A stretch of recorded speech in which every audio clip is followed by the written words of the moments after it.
interrupted with the Windows Media Video Decoder DLL blocking Windows OS core workflow. I'm Sophie Chen, a Windows support engineer. I've analyzed the conflict and I'm ready to show you the safest fix. Before the walkthrough for Windows Media Video Decoder, note that a diagnostic resource for reviewing system references is linked below.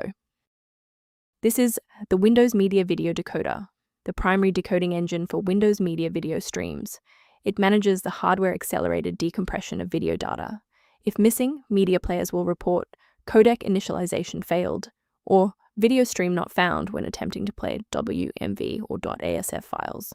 Knowing the file's purpose is helpful, but now we need to physically restore it. This error usually appears when required graphics runtime components for Windows Media Video Decoder are missing. Install the Microsoft DirectX end-user runtime to restore legacy DirectX libraries, then update your graphics drivers if the DLL is GPU compute related. If no luck was had with the redistributable package, we will escalate the fix by performing a targeted reset of the system state. A quick system restart is a practical way to ensure that all shared libraries, including Windows Media Video Decoder, are being loaded correctly into the current session's memory. To keep this tutorial handy, make sure to bookmark it or hit like button before you reboot.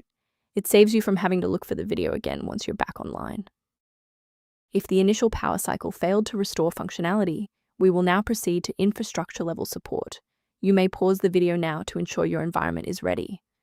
If you are still seeing the error after a reboot, it indicates that the application's local file structure is damaged, so you should perform a clean reinstallation by deleting the program's hidden app data folders. This ensures that old configuration files are not blocking the new version of your DLL from being deployed by the official installer. Why are we doing this?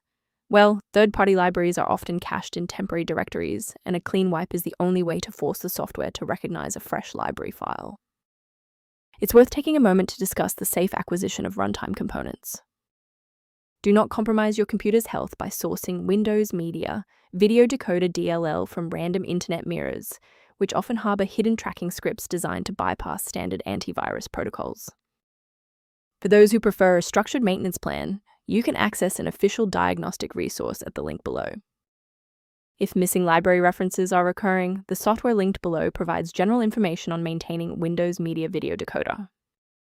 Thank you for trusting us with Windows Media Video Decoder repair today. For more system-level tips and error resolutions, don't forget to like and subscribe.